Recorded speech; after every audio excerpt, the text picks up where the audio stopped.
Ladies and gentlemen, welcome back to the OPTV presents the Love Hurts 1v1 AirMech tournament presented by the Exiled Court, organized by Cynical Llama. God, that is a long introduction. I will say that much for sure, folks. Anyways, we are on Game G. We are now in the quarterfinals of the round, folks. That is right, the quarterfinals of the round. These are now best of 3 from this moment on. So, even if whoever loses this game still has a chance to stay in the overall tournament, they can come back even stronger. Loser gets map choice, so that gives them a slight advantage for the following rounds. We'll have to see how it goes. Ladies and gentlemen, I present to you your players for this match in the upper left-hand corner. Flying around in that helix will be lol2me. His opponent for this match in the bottom right-hand corner, flying around in his Brenna Striker. We might as well say Lexi Striker. You know him. He's got a tournament cup. Rex. Rex, he actually has a tournament cup. Oh! Live burn on the stream. Ladies and gentlemen, I present to you Polarbearz from Faction Mimo. You should know him. He's been involved in the community for a long, long time. Tournament cup to his name. That's the way it goes, folks. This game is off with a bang. We were on Chasm, which in the end we were told that is actually the proper map for this quarterfinals. And it wasn't supposed to be for the round of 12. Little confusion there. It all works out. Game completely on first blood, going to Polarbearz. Polarbearz massively out-leveling lol2me. He now just hits level 2. Polarbearz already level 3, complete control of the mid. And unlike the strategy that LOL used last time of initially trying to get the units set and ready to go and then slowly leapfrogging them forward, this time with Polarbearz it's just not working. Polarbearz moving so much faster, bringing his units all over the place. As you see, he does not stop moving. Wait, nope, he stopped moving for a second. Okay, I just lied to you, folks. He pretty much never stops moving, and he is just forming up an incredible attack line right there at that middle outpost. He has all the tanks that he needs to hold on to his position. LOL trying to pressure Polarbearz out, launching those missiles, just harassing him. He wants him to go away, but right now, unfortunately for LOL, he's already in a very bad situation very, very early in this game. We are not even 2 minutes in, and Polarbearz has a huge commanding position right now. Look at that defense. That is solid. And unfortunately for LOL, his artillery will not come online until level 6. He only chose to bring berthas with him. He has no arties, he has no archies. So until he hits that level 6, he has no artillery to counter this. And right now, at only level 2, no XP boost unlocked, it is going to take him a long time to hit up to that level 6 that he needs. And that is going to put him at a huge disadvantage. He needs to find some sort of alternate strategy. It could be a good idea what it looks like he's planning right here. Maybe deploying a lot of units, sending them out, letting them get across the bridge. There's only a few neutrals to break through. And then he could quickly break into Polarbearz's lower power station. And from that point, even go into a completely undefended fortress. As Polarbearz 100% has devoted everything to the front lines. But Polarbearz will not wait. Throws 2 rollers in the front to act as damage sponges. As you can see, these things have tremendous amount of hit points and are extremely difficult to kill from anywhere except the rear. LOL knows that it's coming. He sees the pain is coming. He's trying to prep up his defenses as best as he can right now. Polarbearz picking up and stopping the rollers right here. Where is he going? All right, waiting for the rest of his tanks to catch up. That actually wasn't such a bad idea. He's trying to micro these rollers in as best as he can, so that way they both make it at essentially the same time, taking about equal amounts of damage. Here we go, roller on Gemini action. There is a lot of Geminis here for lol2me. They are actually doing a great job of taking down these rollers, but he needs to be careful because with Polarbearz here, he can easily support it. Polarbearz closes depth, levels up, will stay alive to continue the push, but because Polarbearz cannot really micro these units around as much, lol2me defenses right now are holding incredibly well.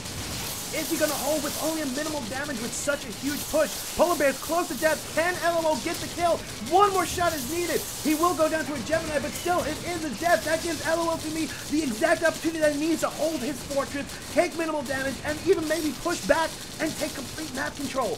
Can he do this? Can he wipe it out fast enough? Polarbearz still not respawn back in the game, but LOL is unfortunately losing too many units in the process. There's still too many units online. Some of these Geminis are not even in firing range. He has that one Gemini right there. It's not even shooting. Polarbearz now back in the game trying to support, but Polarbearz has lost too much. Only one Patcher and two Geminis remain. Polarbearz is going to just take his losses and fall back, but at the moment, LOL is actually ahead of Polarbearz in upkeep. Can he take advantage of this? Can he make something happen? All that Polarbearz has is two Geminis and one Roller. That's it. What can LOL do with this situation right now? This is his chance. This is his opportunity. Polarbearz needs to hold on to this outpost. He needs to not lose any more units. He's doing a great job right now. He's mixing up the units more. Rollers, Dillos, and Geminis all mixed in there. This Gemini is just going to take a long trip to Death Valley. Meanwhile, LOL flying in units over here. Sadly for this Gemini, unless LOL flies in right now and he misses the opportunity, he will lose that tank. Two more, though, coming in, trying to neutralize out this outpost. If he gets it, that could be worthwhile for him. It would have been better if he could have saved that other tank. Even if he just flew it back, threw it on the standstill, that would have been good. But either way, LOL, very quick, neutralizing outpost. He needs to not lose a creep. That creep down to 9. The creep AI derps. And it goes past the entry point. And sadly for LOL in the end, he only gets 2 of the 4 creeps in. He desperately needed that outpost. He does not get it due to creepy, derpy, creepy AI. And that will give Polarbearz all the opportunity that he needs to cancel what could have been LOL's biggest chance of opportunity right now. Those tanks will not last long. Polarbearz will fly in the creeps. He'll shoot those Geminis in the rear. And sadly for LOL, all that progress that he made will be quickly negated. And it will be even harder now for him to break through the next time. He's not giving up, but he's realizing, you know what? It's been too long. I need to go somewhere else with these creeps. He makes the proper decision. He goes to a different way. Polarbearz is there to still support it. And Polarbearz will hold. Polarbearz now going complete Dillos over Geminis. 13 Dillos out on the battlefield. 6 more in the build queue. And once again, Polarbearz will be outproducing LOL. However, it is Dillos if LOL can hold enough Geminis and make sure that Polarbearz cannot support another push. Just like the way that he kept Polarbearz from supporting the last push. Maybe he can still fight his way back into this. Polarbearz wants to take... even throwing up the Dillos. Yes, that is right, LOL. It is Dillos. Polarbearz now level 7. He has not yet brought his ultimate online, but I bet you that ability right there is it. Yes, it is. You knew that that would be exactly what he would go to level up for. Strikers and ultimate abilities just go hand in hand. Now with those missiles, Polarbearz becomes a much bigger threat. Not as big of a threat as he will be at level 10, but it's still a pretty big threat to LOL. Can he find an opportunity? He's trying to get those Geminis built up.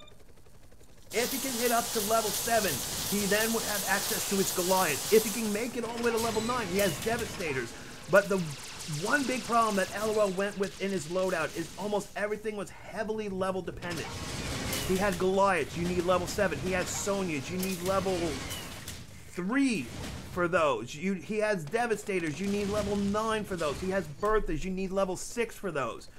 So for most of the game, he only really had access to his Geminis, Flackers, Ratchets, and Generators. And Generators you don't need at the beginning of the game. He still hasn't needed Generators this far into the game. So he really has been trying to do everything with essentially nothing but Geminis and Flackers. Level 6 finally comes. He has to be happy. He's got the Bertha cannons, but he deploys it out on its own. No support from any anti-mech or anti-tank units whatsoever. And he rightfully picks it up and brings it back before he loses it, because that would have been an easy kill for Polarbearz.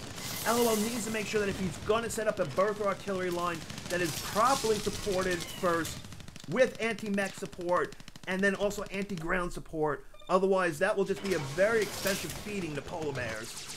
Let's be real, guys. Polarbearz, You know, they need to feed guys because they hibernate and everything. You need to make sure they're properly fed. This time, LOL trying to do the right approach. He's trying to bring in those extra flash of support. Anti-mech, it is making it harder for Polarbearz to stay around. He does do some damage, but he will get out of there. LOL needs ratchet support as well.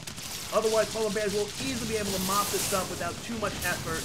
He's still yet to bring in. He loses one flacker in the process. Artillery not... there's the Sonya. I was looking for it. There's the Sonya right there. Now 2 rollers drop down. This line will be quickly crushed. And once again, LOL finds himself on the defensive.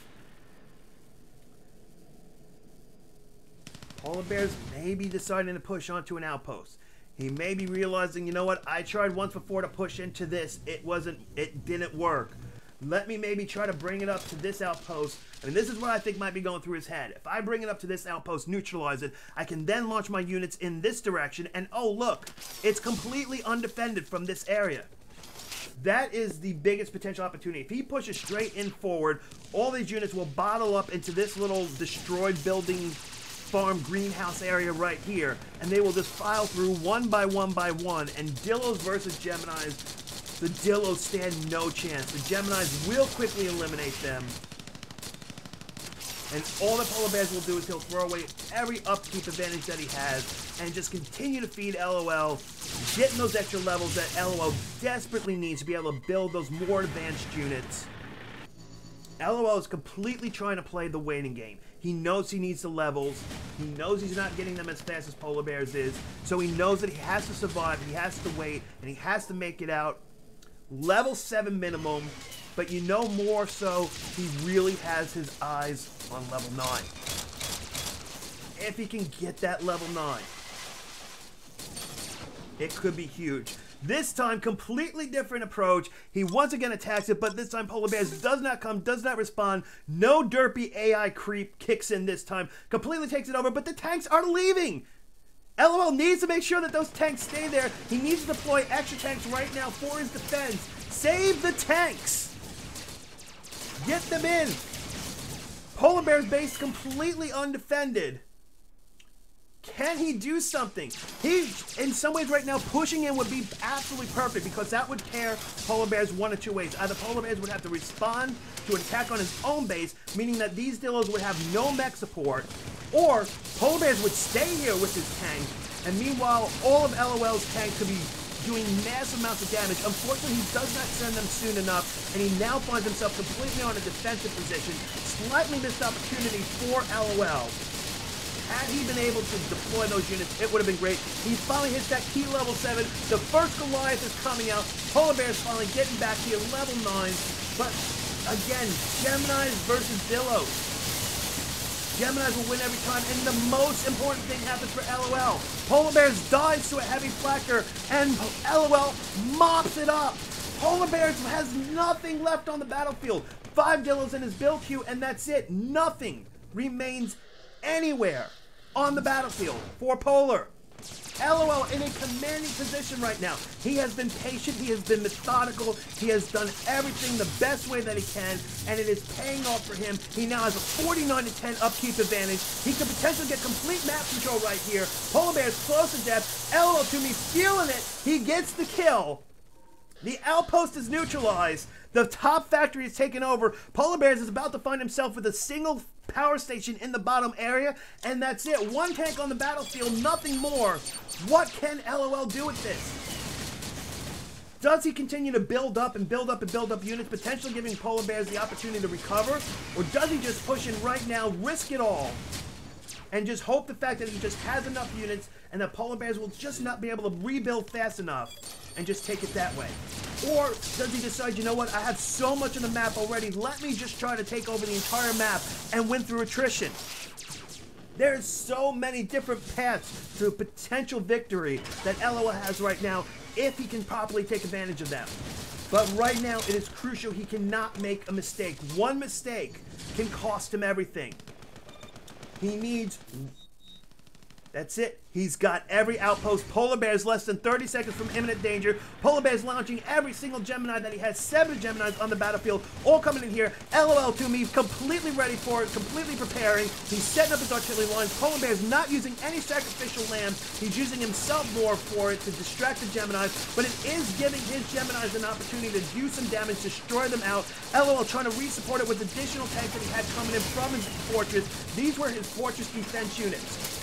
And they arrive at the exact right moment that they need to hold on. Polarbearz realizes there's no way out of this. He concedes the game, give-ups. Ladies and gentlemen, unbelievable comeback by lol2me. Twice, lol2me had his back against the wall.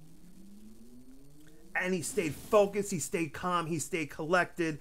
And he wins the first game of this best of 3 series. But folks, don't go anywhere. As we just said, this is a best of 3 series. So Polarbearz is not out of it yet. He is down 1 game. But he can still come back, win it, and move on. Ladies and gentlemen, you're watching OPTV. I am Steve. We are bringing you the Love Hurts 1v1 tournament presented by the Exiled Court, organized by Cynical Llama. Don't go anywhere. Get the hype going in the chat. Game 2 of this bracket is coming up in just a moment.